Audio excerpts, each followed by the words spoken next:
الحمد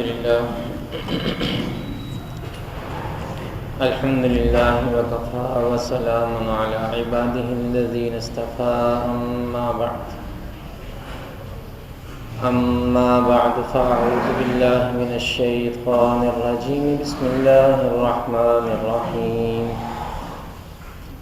ألف لام ميم غلبت الروم في أدنى الأرض وهم من بعد غلبهم سيغلبون في بضع سنين لله الأمر من قبل ومن بعد ويومئذ يفرح المؤمنون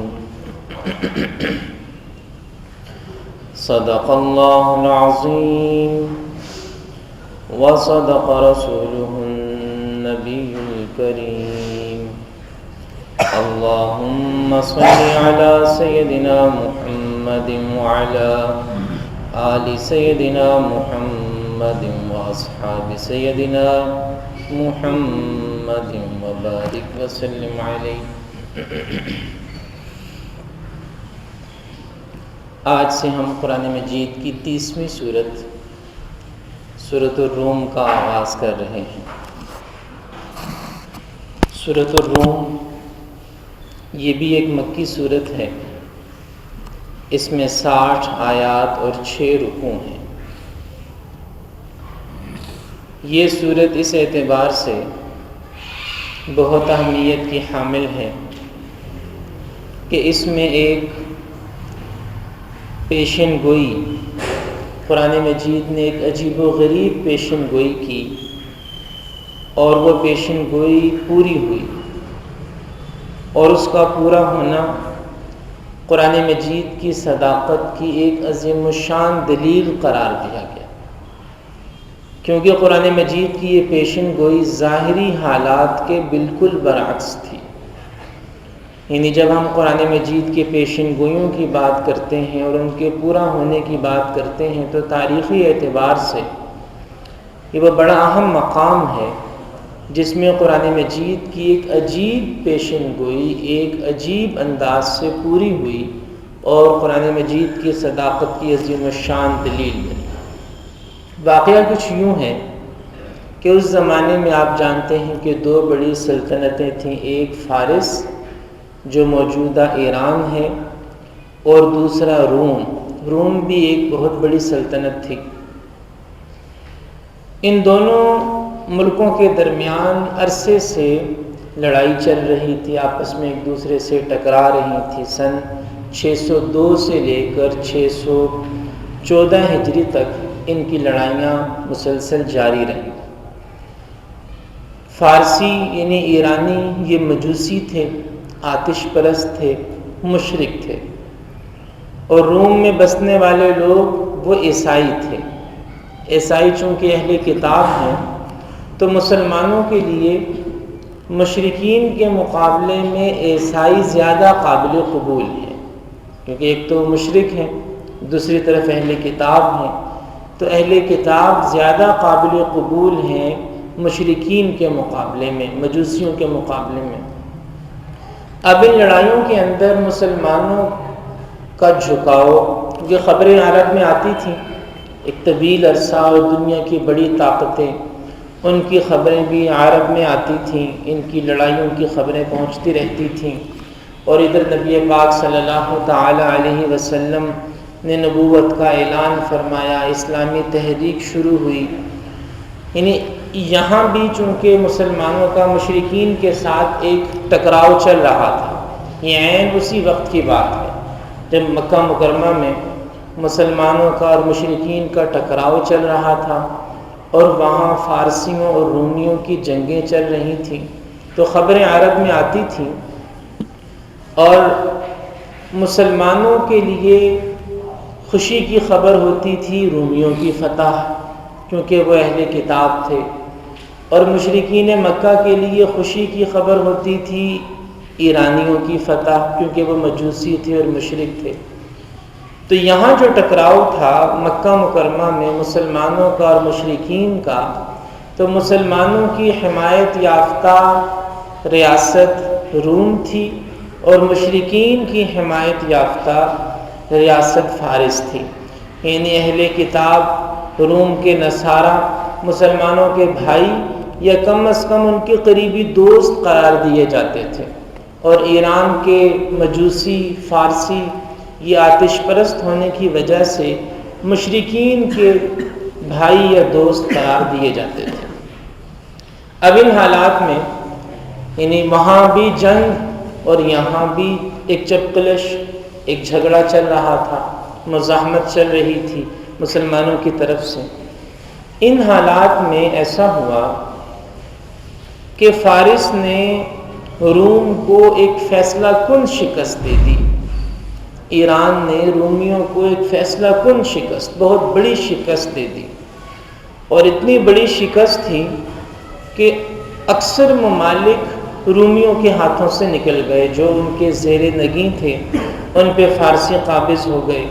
ہرقل جو قیصر روم تھا، ایرانی لشکر نے اس کو بھی قسطنطنیہ میں پناہ لینے پر مجبور کر دیا، اور عیسائیوں کی سب سے زیادہ مقدس صلیب جو بیت المقدس میں موجود تھی، فارسی اس کو بھی ایرانی فاتحین لے کے چلے گئے، جس صلیب کے بارے میں یہ کہا جاتا تھا کہ حضرت عیسیٰ علیہ السلام کو اسی صلیب پر سولی چڑھایا گیا تھا. وہ عیسائیوں کے ہاں سب سے زیادہ مقدس صلیب تھی، بیت المقدس میں تھی. ایرانی فاتحین اس کو بھی لے اڑے. گویا قیصر روم کا اقتدار بالکل فنا ہو گیا، بالکل فنا ہو گیا. عیسائیوں کے حوصلے بھی توڑ دیے گئے، سلطنت بھی ٹوٹ گئی، اور دوبارہ روم کے ابھرنے اور ایران اور فارس کے تسلط سے نکلنے کی کوئی صورت نظر نہیں آ رہی تھی. یہ حالات تھے.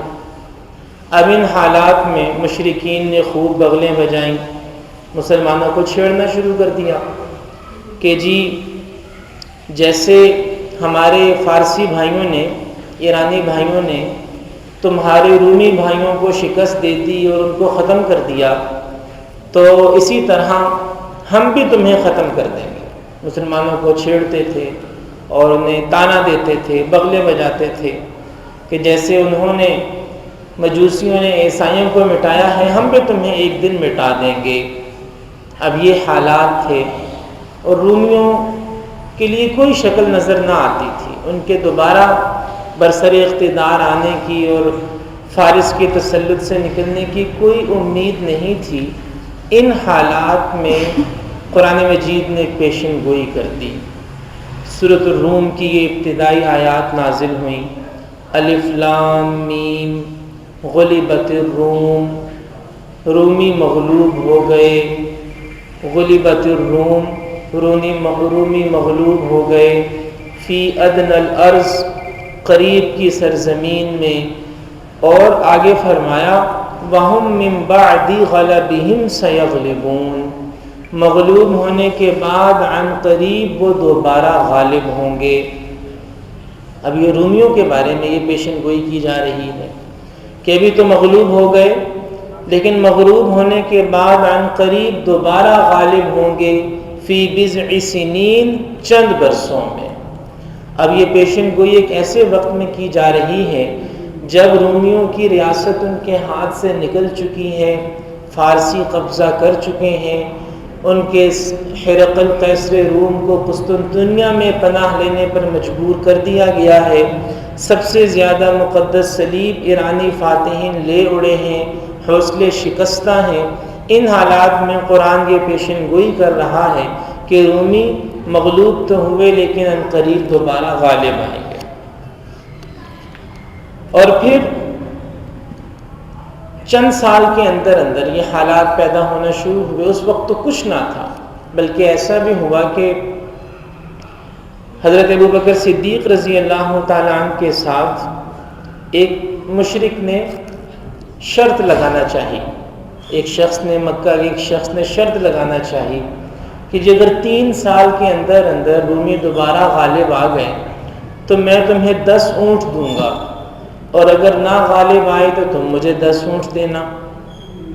حضرت ابوبکر رضی اللہ تعالیٰ عنہ نے نبی پاک صلی اللہ تعالیٰ علیہ وسلم سے مشورہ کیا تو حضور صلی اللہ علیہ وسلم نے 2 باتیں فرمائیں۔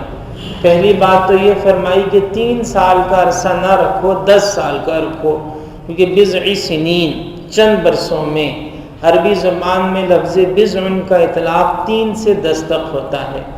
آپ نے فرمایا کہ 10 سال رکھو، اور دوسرا فرمایا کہ اونٹوں کی تعداد 10 سے بڑھا کے 100 کر لو، 100 کر لو، کہ اگر رومی غالب آ گئے تو وہ 100 اونٹ دے گا، نہ آئے تو تم دو گے، 10 نہ رکھو، 100 اونٹ رکھو۔ اب ایسے حالات میں کہ جب کوئی صورت نظر نہیں آ رہی تھی، حضرت ابوبکر صدیق رضی اللہ تعالیٰ عنہ نے 10 اونٹوں کی شرط باندھ لی۔ یہاں یہ ہوا اور وہاں قیصر روم نے اپنے اقتدار کو واپس لینے کا تہیہ کیا، رومیوں کے تسلط کو ختم کرنے کا فیصلہ کیا، دوبارہ اپنے سپاہیوں کو جوڑا، اپنے لشکر کو متحد کیا، اور ٹھیک 9 سال کے اندر جب ہجرت کے بعد بدر کا واقعہ پیش آ رہا تھا، غزوہ بدر کے موقع پر 9 سال کے بعد اللہ تعالیٰ نے دوبارہ اہل روم کو اہل فارس پر فتح عطا فرما دی، اور قرآن مجید کی یہ پیشن گوئی حضور اقدس صلی اللہ تعالیٰ علیہ وسلم کی حیات طیبہ میں ہی پوری ہوئی۔ اور پھر حضرت ابوبکر صدیق رضی اللہ تعالیٰ عنہ نے اس مشرک سے اونٹ وصول کیے، 100 اونٹ بھی وصول کیے، لیکن جس وقت یہ شرط لگائی گئی تھی اس وقت جوئے کی حرمت نازل نہیں ہوئی تھی۔ جب یہ واقعہ پیش آیا تو جوئے کی حرمت چونکہ نازل ہو چکی تھی، اس لیے حضور صلی اللہ تعالیٰ علیہ وسلم نے ان سے فرمایا کہ وہ اونٹ لے لیں، کیونکہ حربی ہیں، کافر ہیں، ان سے وہ 100 اونٹ وصول کریں اور اس کے بعد انہیں مسلمانوں کے لیے صدقہ کر دیں۔ تو سیدنا ابوبکر صدیق رضی اللہ تعالیٰ عنہ نے وہ اونٹ اللہ کے راستے میں صدقہ کر دیے۔ اور احادیث میں یہ بھی آتا ہے کہ اس محیر العقول اور عظیم الشان پیشن گوئی کی صداقت کو دیکھ کر بہت سے عربوں نے، بہت سے لوگوں نے اسلام بھی قبول کر لیا تھا، کہ ایک ایسی پیشن گوئی کہ جس کا بظاہر کوئی امکان نہیں تھا، کوئی صورت نظر نہیں آتی تھی، رومیں بالکل مٹ چکے تھے، لیکن ظاہری اسباب کے خلاف اللہ تعالیٰ نے جو اس آیت میں نازل فرمایا وہی چیز من و عن پوری بھی ہوئی۔ اور صرف یہی نہیں بلکہ قرآن مجید نے مسلمانوں کو اپنی مدد سے، اپنی مدد کے نزول کی بھی خوشخبری سنائی کہ وَيَوْمَئِذٍ يَفْرَحُ الْمُؤْمِنُونَ، کہ جس دن وہ غالب آئیں گے اسی دن مومن بھی خوش ہوں گے، بِنَصْرِ اللَّهِ، اللہ کی مدد سے۔ اور جیسے عرض کیا گیا کہ جس دن یہ واقعہ پیش آیا، یعنی رومی دوبارہ غالب آئے، بعینہ، اسی دن غزوہ بدر بھی پیش آیا، اور اس میں اللہ تعالیٰ کی شاندار مدد اور نصرت کا مسلمانوں نے مشاہدہ کیا۔ یعنی یہ ایک پیشن گوئی نہیں تھی بلکہ 2 تھی۔ ایک تو یہ کہ رومی غالب آئیں گے، اور دوسری یہ تھی کہ اسی دن مومن خوش ہوں گے اللہ کی مدد سے، اور یہ وہی دن تھا جب غزوہ بدر پیش آیا اور اللہ تعالیٰ نے اسلام اور کفر کے پہلے معرکے میں مسلمانوں کو شاندار فتح نصیب فرمائی۔ تو یہ سورہ روم ہے جس کا بیان اب آگے انشاءاللہ آ رہا ہے۔ اللہ پاک ہمیں قرآن مجید کو سمجھ کر اس پر عمل کرنے کی توفیق عطا فرمائے۔